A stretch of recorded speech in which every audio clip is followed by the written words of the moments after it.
Gubernur Sumatera Barat, Mahyeldi mengungkap kerugian akibat bencana banjir dan tanah longsor di sejumlah titik daerah di Sumatera Barat mencapai angka 1,2 triliun rupiah.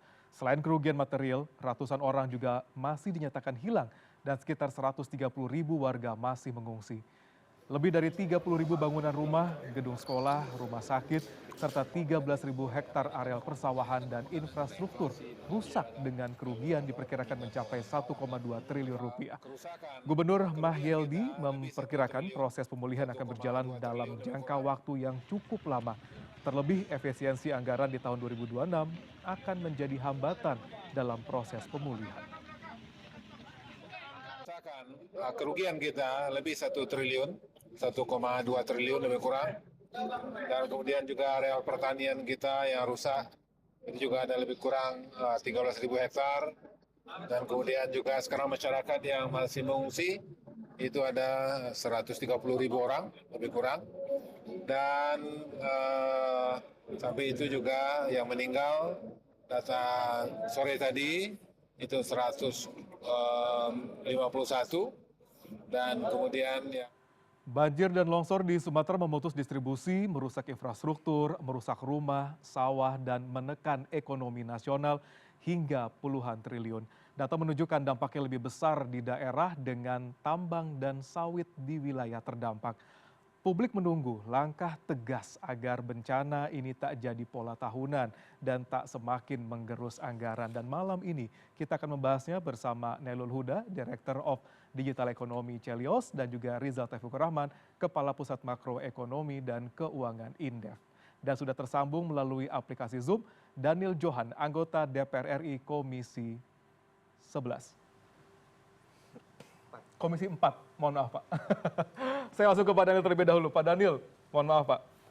Pak Daniel, kalau Anda melihat sejauh ini bagaimana upaya dari Komisi 4 sendiri dalam mendorong bantuan ke wilayah-wilayah terdampak banjir dan longsor di Sumatera ini, Pak Daniel? Ya, terima kasih. Kita tadi Komisi 4 juga baru raker ya dengan Kementerian Kehutanan. Ada sejumlah hasil yang kita hasilkan, sejumlah poin. Misalkan kita juga mendorong agar segera dilakukan evaluasi dan perbaikan tata kelola pengelolaan hutan di seluruh Indonesia. Kita juga mendorong segera lakukan rehabilitasi hutan dan lahan di daerah-daerah lahan kritis guna memulihkan fungsi ekologis untuk meningkatkan daya dukung dan daya tampung lingkungan hidup sehingga semakin mudah untuk menghindari bencana besar seperti yang terjadi saat ini.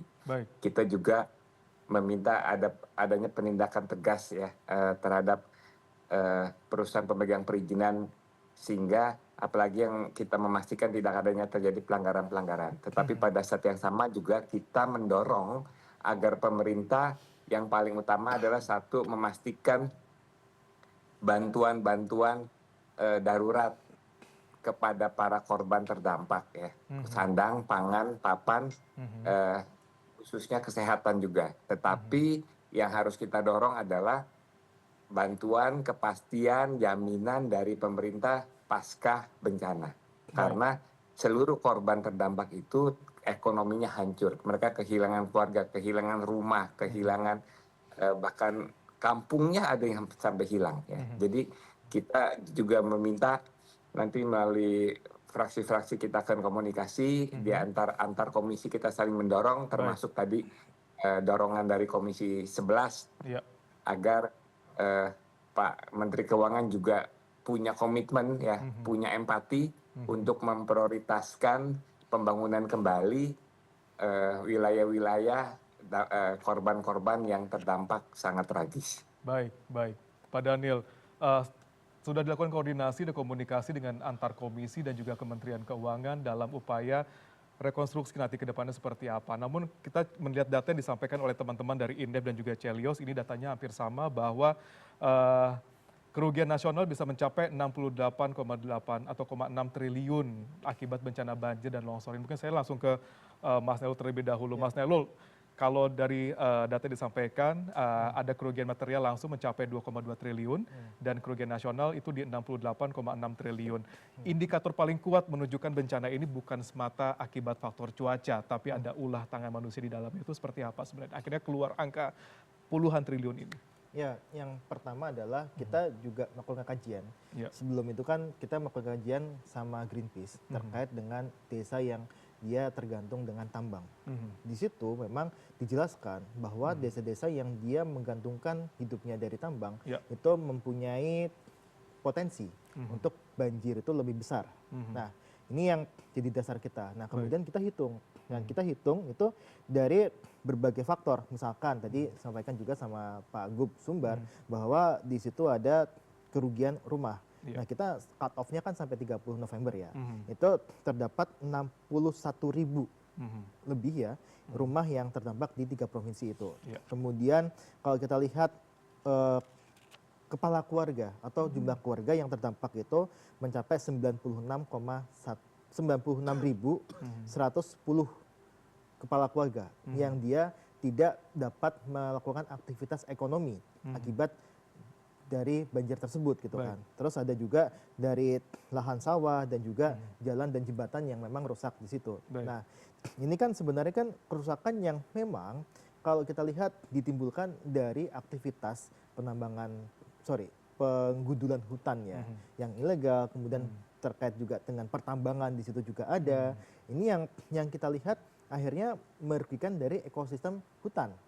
Nah, kita hitung Mas Ruli sebenarnya di kajian yang lain kita hitung ternyata kalau ada 1% dari pertumbuhan lahan sawit yang ada di hutan ya itu akan menggerus PDB sektor kehutanan sebesar 0,12%. 0,12% dari nilai PDB-nya. Nah, PDB sektor kehutanan ya. Nah, ini yang kita lihat ya berdampaknya cukup besar gitu kan. Itu belum kita hitung kerugiannya. Nah, hitung dari kita kerugian dari banjir itu sebesar 68 triliun. Itu diambil dari mana? Tentu saja diambil dari kerugian langsung yang dialami oleh 3 provinsi itu dan juga provinsi lainnya. Misalkan provinsi lainnya itu kan Riau itu kan mempunyai perdagangan dengan Sumbar, perdagangan dengan Sumut, dengan Aceh. Nah, ketika mereka 3 provinsi ini terdampak, maka proses bisnis di Riau juga terganggu. Nah, itu berdampak juga di provinsi lainnya, terutama yang di Sumatera ya. Baik. Kita mungkin lihat ada grafis terkait dengan apa saja yang membuat akhirnya ada tekanan terhadap perekonomian dari kita terkait dengan banjir longsor ini. Mungkin ada grafis yang disampaikan di sini terkait dengan faktor-faktor penyebab terjadinya tekanan-tekanan ataupun kerugian nasional ini. Baik. Kita lihat sama-sama ada kerugian ekonomi di sini. Kalau kita lihat dari dampak bencana Sumatera, ekonomi Indonesia tadi disampaikan juga ada 68,67 triliun yang disampaikan. Kemudian juga ada rumah penduduk rusak, infrastruktur rusak, ada produksi lahan pertanian juga rusak, pendapatan rumah tangga juga hilang. Dan tadi juga ada 1% dari angka PDB ADHB yang juga tergerus, Mas Nailul, juga ada 0,6% pertumbuhan ekonomi kuartal 4 2025 juga terpangkas. Di mana korban tewas nampaknya juga lebih dari 712 orang per 3 Desember 2025.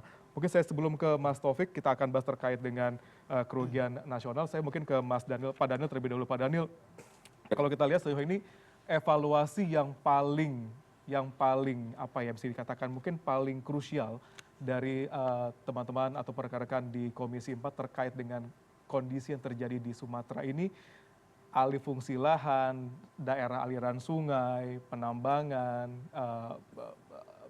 illegal logging, apa sebenarnya benar-benar menjadi evaluasi paling penting di pembicaraan Anda pada sore hari ini, Pak Daniel? Tadi ada keputusan yang tegas ya, bahkan bukan hanya istilah moratorium permanen, tetapi kita menggunakan istilah stop pemberian izin secara permanen. Secara untuk permanen, penebangan. Baik. Ya, itu yang keluar ya. Jadi karena kerusakannya sudah sangat luas dan kita nggak mau hutan semakin berkurang, bahkan kita harus mengantisipasi anomali cuaca itu bergerak bukan hanya di Sumatera tetapi juga bisa melanda Jawa, bisa melanda Kalimantan, Maluku hingga ke Papua. Dan kalau tadi baru di 3 lokasi aja hitungannya sudah 68 triliun, bagaimana kalau itu terjadi secara serempak. Nah, sehingga kita mendorong agar pemerintah benar-benar bisa mengantisipasi dan segera melakukan rehabilitasi ya, terutama di das dan di tutupan-tutupan di pegunungan di hutan itu menjadi sangat penting. Baik, baik. Dari Indef melihatnya gimana, Mas Taufik gitu, kondisi yang terjadi saat ini di mana 6,67 triliun kerugian negara, kemudian tiap wilayah juga memiliki perhitungan kerugian masing-masing gitu. Apakah Anda bisa melihat bahwa ini akan ada shock lanjutan nih ke depannya akan seperti apa gitu? Iya, yang pasti memang betul ya. Di masing-masing provinsi juga akan menekan tidak hanya dari konteks pertumbuhan ya, tapi juga consumption ya. Karena tadi sudah disampaikan banyak yang kehilangan mata pencaharian, aset ya, aset capital, kemudian juga capital human ya, dan juga beberapa faktor-faktor produksi yang kemudian itu menggerus produktivitas terutama di sektor pertanian, pangan, kemudian juga sektor perdagangan ya, dan banyak sektor-sektor mata pencaharian yang kemudian hilang.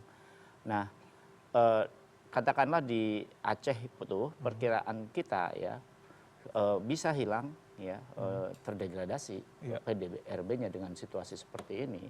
Itu kalau misalnya tidak dilakukan dengan cepat, karena perhitungan kita kalau misalnya dan kita juga merujuk ke beberapa kejadian katakanlah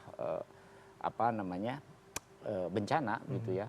Kalau misalnya penanganannya kurang dari 3 hari cepat, maka itu akan jauh lebih, kita bisa lebih efisien kira-kira gitu. Tapi kalau lebih dari, dan itu bisa berpengaruh terhadap harga. Ya, harga. Sekarang sudah 9 hari, betul. kemudian pasti Dan akan itu berlanjut perhitungannya lagi, kalau lebih dari 7 hari, perkiraannya 10-20% itu naik harga. Nah, tentu itu kan akan menggerus ya, inflasinya. Nah, kenaikan inflasi ini ya tentu saja ke consumption karena tidak punya pendapatan. Nah, perkiraan kita di setiap provinsi itu ya, kalau Aceh itu hampir di 2,3%, ya, kemudian juga di Sumatera Utara 2,2%, dan di Sumatera Barat itu 2,1%. Artinya cukup besar gitu ya, dan potensinya. Bahkan kalau kita lihat lagi kontribusi terhadap PDB nasional, ya ini akan menekan PDB nasional. Ya, perhitungan kita itu 3%. Ya. 0,3% itu akan berpotensi menekan pertumbuhan ekonomi kita gitu. Ya, apalagi di target pertumbuhan ekonomi triwulan ini kan diharapkan tinggi ya. Meskipun masing-masing punya kontribusi, katakanlah Sumatera Utara 5,4% gitu ya terhadap PDB nasional, Aceh 1,1% terhadap PDB nasional, kemudian Sumatera Barat 1,4% terhadap PDB nasional. Kalau kemudian kita gabungkan kan hampir 10% gitu ya. Dan Sumatera Utara menjadi backbone Sumatera yang notabene selama ini memberi kontribusi terhadap PDB nasional kita kan 22%-an ya. Nah, ini kan tentu akan terpengaruh ya, akan cukup besar bagi Sumatera, dan bagi nasional juga pasti akan tertekan untuk produk domestik brutonya. Baik, saya ke Mas Nailul Mahmud, tadi disampaikan oleh Pak Daniel tadi bahwa akan ada moratorium terkait dengan izin gitu ya. Anda meyakini itu akan bisa sekarpet merah itu bisa mulus berjalan dengan adanya moratorium, bahkan tadi dikatakan akan benar-benar permanen gitu untuk menutupnya gitu? Pertama adalah kalau kita lihat di tahun 2020 itu sudah ada moratorium untuk lahan sawit di hutan. Baik. Artinya di situ tidak ada boleh lagi gitu. Nah, tapi pada kenyataannya di beberapa tempat ternyata masih ada loh pembukaan lahan sawit di hutan. Itu masih ada dan masih terjadi. Artinya apa? Artinya ketika di moratorium pun itu masih ada yang membangkang. Gitu kan. Nah, makanya ini sebenarnya langkah pemerintah bukan moratorium, tapi adalah yang menindak tegas ya, menindak dengan tegas orang yang sudah melanggar moratorium yang sudah dibuat sebelumnya.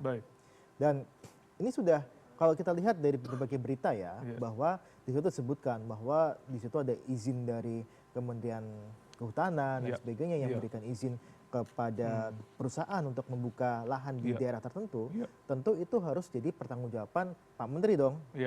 Mungkin kalau nggak Pak Menteri ya bawahannya lah ya. Pak Menteri ini pasti akan harus bertanggung jawab dong. Ini kenapa bisa diberikan izin untuk membuka itu. Nah, itu yang harus kita kejar, bukan moratoriumnya. Bukan moratoriumnya. Ya, karena udah moratoriumnya udah ini. Pak Daniel, disampaikan oleh Mas Nailul, moratorium sudah ada sebenarnya dari awal.